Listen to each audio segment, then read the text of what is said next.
masih ingat ilmu lama saya, ilmu lama nih. Mau saya praktekkan lagi dan saya ajarkan lagi malam hari ini. Diingatkan sama Allah Ta'ala lewat tamu yang didatangkan ke rumah saya. Anak muda, ganteng, jomblo. Ya, mudah-mudahan lihat kajian saya malam hari ini. Biar seneng, ya, biar senang. Tahun 2019, beliau ngomong tahun 2019, Beb, saya stres, punya hutang 1,5 miliar. Ditagih sana, ditagih sini, diancam sana, diancam sini. Saya itu stres sampai udah niat bunuh diri. Masya Allah. Tapi alhamdulillah kan gak situ tuh ya. Nyatanya sampai sini kok ya. Udah niat bunuh diri. Ini mungkin ada yang hadir juga lagi ditagih sana, tagih sini. Ya toh, ya ngaku-ngaku lah, ngaku gak apa-apa loh ya. Tagih sana, tagih sini. Kadang kejeduk, mentok ya sakit. Ya stres lah. Stres artinya tegang, ya pikirannya tuh tegang. Sehingga ketenangan hati nggak dapat. Nah, saya lihat-lihat di YouTube. Lihat YouTube. Kok ada ceramah Habib Novel, cara meraih hajat. Akhirnya saya praktekkan. Itu saya ketemu yang judulnya masalah galon. Ya, galon air mineral yang besar itu kan. Kamu kalau punya hajat, tulis di galon hajatmu. Pengen haji, pengen umroh, pengen beli rumah. Mulailah kamu tunjukkan niatmu dengan nyemplungkan duit ke situ. Punya 100.000, cemplungkan. Punya 50.000, cemplungkan. Punya 10.000, cemplungkan. Tiap hari kamu usahakan, pokoknya ya Allah saya niat, saya mau usaha bayar utang saya. Bayar utang saya. Saya punyanya sekian, masukkan. Saya praktekkan, Bib. Jadi dia bukan pakai galon mineral yang gede, tapi dia pakai galon, pakai botol sosis. Kecil. Ya kecil. Botol sosis kecil gitu, bening ya. Terus ditulisi hajatnya itu ya. Bahkan tanggalnya ditulis September 2019, ya setahun yang lalu. Nomor 1 hutang lunas. Nomor 2 beli mobil mereknya ini, nggak enak disebutkan. Iklan saya nggak dibayar kok. Ya toh ya. Beli mobil mereknya ini.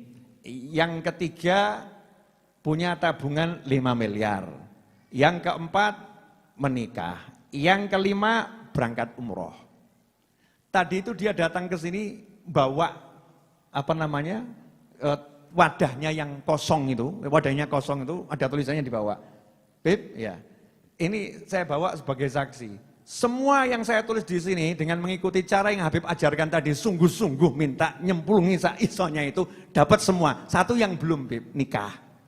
Tabungannya 5 miliar loh. Golek ono. Yang di atas siapa ya? Siapa ya? Pak mantu.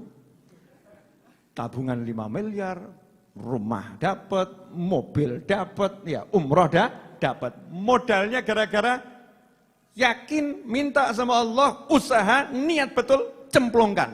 Jadi. Dan jenengan enggak praktek kok. Apa ya iso to ya? Masa sih apa bisa dan seterusnya.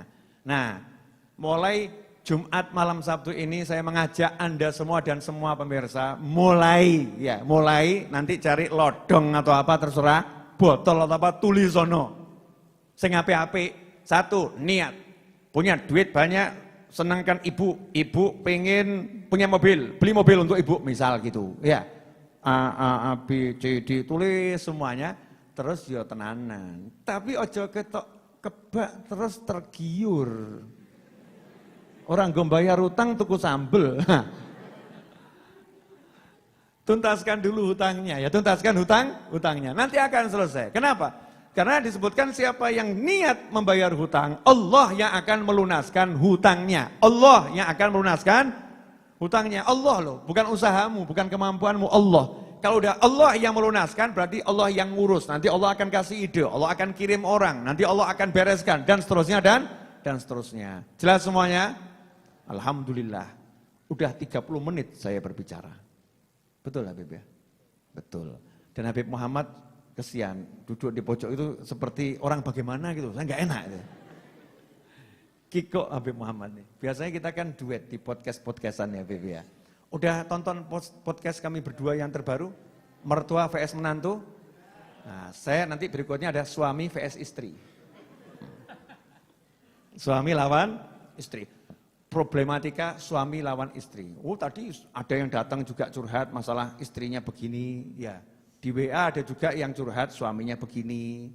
Dan seterusnya. Itu banyak pertanyaan masuk yang memang pada bingung cara menyelesaikan masalah gitu bagaimana. Padahal itu urusannya simple.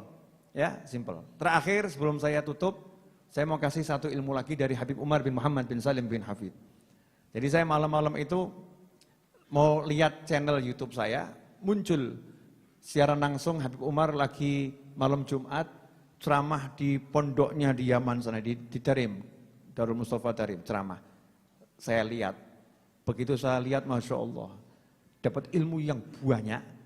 Malam ini mau saya simpulkan dengan satu kesimpulan pendek, mudah-mudahan jenengan paham. Kalau nggak paham nggak apa-apa, berarti belum waktunya. Paham ya? Jangan paksakan, tapi disimpan dulu, karena yang disimpan tuh nggak manfaat. Nanti pada waktunya akan muncul. Ayatnya kalau saya nggak salah nanti Habib dicek. Wal aqibatu lil muttaqin. Wal aqibatu lil muttaqin. Dan hasil yang baik itu hanya untuk orang-orang yang bertakwa. Kalau bahasa bebasnya, orang-orang yang bertakwa itu akan selalu jadi pemenangnya. Itu bahasa bebasnya. Kata Habib ya. Wal aqibatu lil muttaqin. Orang-orang yang bertakwa itu akan selalu jadi pemenangnya. Jadi ada orang berbuat begini, orang berbuat begitu, orang usaha begini, orang usaha begitu. Di dunia ini ada yang begini, ada yang begitu. Enggak usah ngurus. Yang enggak usah ngurus. Karena apa? Pemenangnya tetap orang yang bertakwa. Bertakwa itu apa? Melaksanakan perintah Allah, menjauhi semua larangan Allah. Jadi kunci selamat, kunci menang, kunci sukses bukan mau niru gayanya fulan, bukan takut ada fulan begini, fulan begitu nanti bisnis saya jadi kacau, enggak. Tetap orang yang bertakwa itu jadi pemenangnya. Berarti resepnya hidup apa? Ya gampang, gelar sajadah, sholat berjamaah, ambil mushaf, baca Al-Quran, ketemu orang tua, hormati. Kalau orang tua kandung, lebih kita hormati, sayangi, berbuat baik kepadanya. Kepada istri, suami, pasangan hidup, anak, tunaikan haknya masing-masing. Ketika bisnis, jujurlah, berusaha yang baik. Jangan katakan yang dusta aja bangkrut, apalagi yang jujur. Jangan ngomong seperti itu. Usahakan dengan semua cara-caranya Allah Ta'ala. Pasti jadi pemenangnya. Lah, yang lain-lain akan nyungsep. Yang lain-lain akan nyungsep. Tetap pemenangnya orang yang bertakwa. Meskipun secara zahir kelihatannya yang bertakwa kok sejak rajin sholat kok tambah miskin dia. Sejak ikut kajian sama Habib Novel kok tambah dipecat ini ya. Sejak ikut sholawatan kok tambah melarat. Tidak jadi masalah. Asal kita benar terus sholawatan, benar terus pengajian, benar terus sholat, benar terus sholat, wala aqibatu lil muttaqin. Nanti pemenangnya kamu. Kamu. Pada waktunya kamu akan kaget. Masya Allah. Ternyata ini hasilnya. Begitu ayatnya Habib. Wala aqibatu lil muttaqin. Ikhwani rahimakumullah. Pesan bapak tua, sahabat ayah saya di pinggir jalan tadi, satu. Sebagai penutup ngobrolan saya. Jangan suka ikut campur urusannya orang lain yang tidak manfaat. Ngurusi orang lain tidak manfaat. Lah wong ngurusi diri sendiri aja nggak benar-benar kok, mau ngurusi orang lain. Jangan salah ya, kalau amar ma'ruf nahi mungkar wajib dengan cara-caranya. Tapi ini yang dimaksud seperti ini loh. Bu, Ibu, pernah enggak dengar seseorang ngomong begini? Belum ngomong kok ya. Belum ngomong sudah bilang pernah. Luar biasa ibu-ibu, Masya Allah. Bu, pernah belum? Ya belum tahu ya. Gini loh, ibu itu ya ngapain beli kudung yang seperti itu? Nah mbok beli yang seperti itu. Kok kudung seperti itu kok dibeli? Parani jeng, kudung jelek kok dibeli toh jeng? Ngapain beli kudung yang seperti itu? Sayang lo uangnya, dibuang-buang buat beli seperti itu. Saya mau nanya, sing tuku sapa? Lah yang beli orang lain kok yang ruwet kamu gitu loh ya. Itu bukan urusanmu, dia beli kudung model apapun urusannya dia. Kamu urusi dirimu sendiri. Kalau kamu nggak suka kerudung model begitu, ya kamu jangan beli kerudung model begitu. Nggak usah ngurusi urusannya orang lain. Ahli komentar tentang orang lain. Naudzubillah min dzalik. Contoh, Habib Muhammad beli rumah. Amin. Ya. Sudah punya rumah, beli rumah. Amin. Kok Habib Novel komentar? Udah beli rumah ini. Habib, rumah kayak gitu dibeli buat apa? Ini orangnya mintanya ngawur, itu mahal. Itu kalau dulu Habib ngomong sama saya, tak belikan di pojok sana, dapat 10 kali lipat lebih besar. Rumahnya lebih bagus. Pertanyaan saya, yang dengar kira-kira seneng atau sebel? Sebel toh. Langsung yang beli saya, pakai duit-duit saya sendiri, pakai gaya nasihati, ya, ngelek-ngelek sisanya. Kurang ajar Habib Novel nih. Kan lebih baik kan contohnya kami berdua kan gitu ya, daripada nyontohkan orang lain. Nah ini sekarang banyak orang yang hidupnya habis waktunya ngomentari orang lain, tapi nggak pernah ngomentari dirinya sendiri. Aku kok ya, nggak pernah sholat ba'diyah saya ya. Tapi ngomentari orang lain, ngapain orang itu sholat kok banyak-banyak?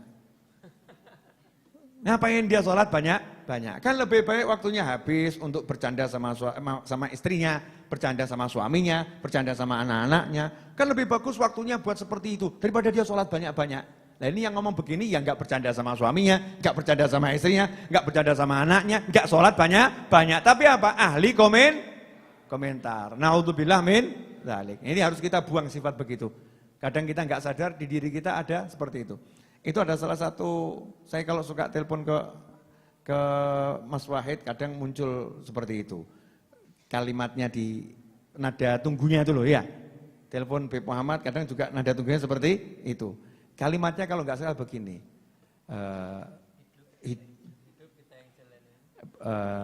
Tuhan yang hidup Tuhan yang nentuin, hidup kita yang jalanin, orang lain sibuk ngomentarin. Itu singkatnya begitu. Hidup Tuhan yang nentuin, Allah yang nentuin. Kemudian yang jalanin, ya kita masing-masing. Loh orang lain kok sibuk komentari. Ini yang jelek, ini komentator nih. Naudzubillah min dzalik. Ini buang sifat yang seperti itu. Habib Muhammad cocok ini, kelihatannya dapat bahan buat ceramah di 20 tempat nih. Dari handphone singkat tapi penuh ilmu. Terakhir, saya mau sampaikan alhamdulillah Majelis Ar-Raudhah dapat hadiah hari ini dari Allah Subhanahu wa taala, bahwasanya pengajuan izin operasional Pondok Pesantren Ar-Raudhah telah disetujui dan izinnya sudah keluar dan sudah saya pasang plakatnya di depan Pondok Pesantren Ar-Raudhah ya. Dan nomor statistik pondok pesantrennya juga sudah ada. Jadi jenengan semua kalau ditanya sama orang dari mana? Ponpes Ar-Raudhah. Iya. Mau ngaji kemana? Ponpes Ar-Raudhah. Iya. Resmi bro. Ya kan ya resmi. Nah, mulai ibu-ibu itu, oknum ibu-ibu ngomong, Habib, ada tadi WA masuk. Habib, daripada saya dimarahin suami saya terus, saya memondok tempat Habib saja. Kacau ini bukan pondok pesantren pelarian ibu-ibu, bukan. Wah, ada lagi yang oknum bapak dan ibu gitu ya. Habib ya, anak saya bisa dititipkan di sana. Ya, masih umurnya 6 tahun, Masya Allah. Bisa dititipkan di sana. Semua niat baik, ya, semuanya niat baik. Nanti insya Allah ke depan bersama Habib Muhammad dan beberapa teman yang lain kita akan kelola.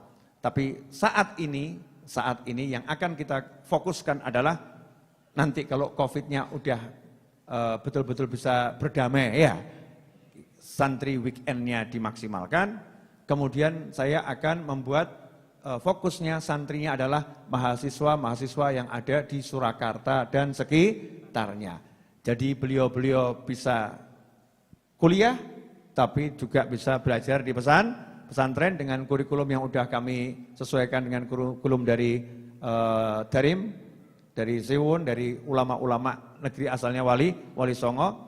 Tapi konsep saya adalah simple, nyantri itu menyenangkan. Jadi saya tidak membuat orang yang disuruh belajar dan belajar dan belajar akhirnya pusing, stres.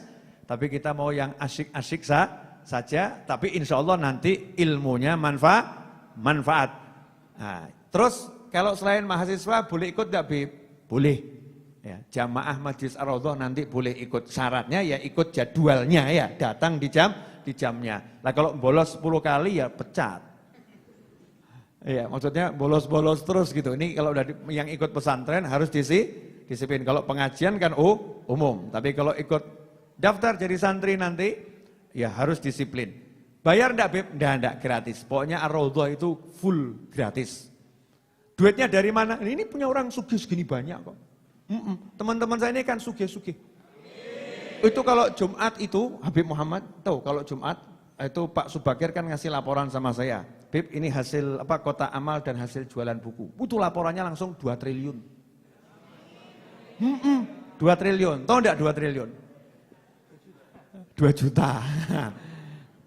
Bib, ini dapat 900 miliar. 900 miliar di Masjid Ar-Raudhah itu berarti 900 ribu. Tapi ternyata dengan 900 ribu, 2 juta ini bangunan selesai semua kan ya? Tinggal finishing dan masih banyak tempat yang menanti untuk dibeli oleh kalian. Bener kan ya? Karena kita punya Allah Subhanahu wa Ta'ala. Jangan bingung tentang bagaimana membiayai majelis, bagaimana membiayai pesantren dan lain sebagainya. Yang penting pasang nih niat kita bareng-bareng. Betul, kita orang-orang yang memang susah, tapi kita tidak pernah hidup susah.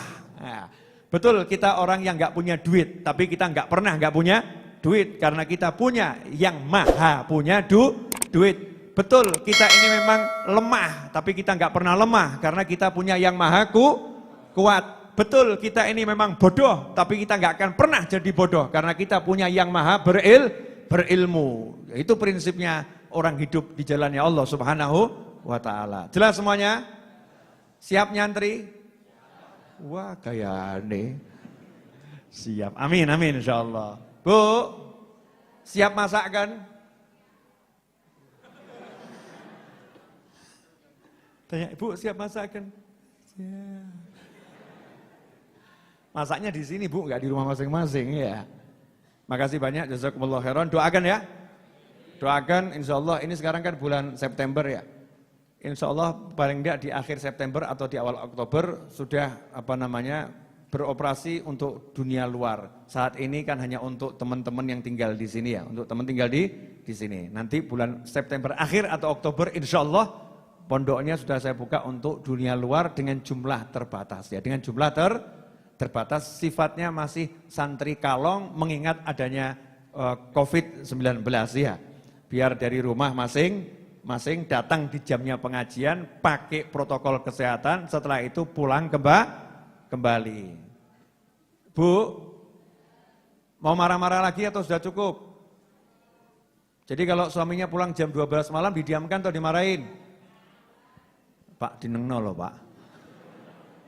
Didiamkan tuh lebih menyakitkan daripada dimarahi. Jazakumullah khairan.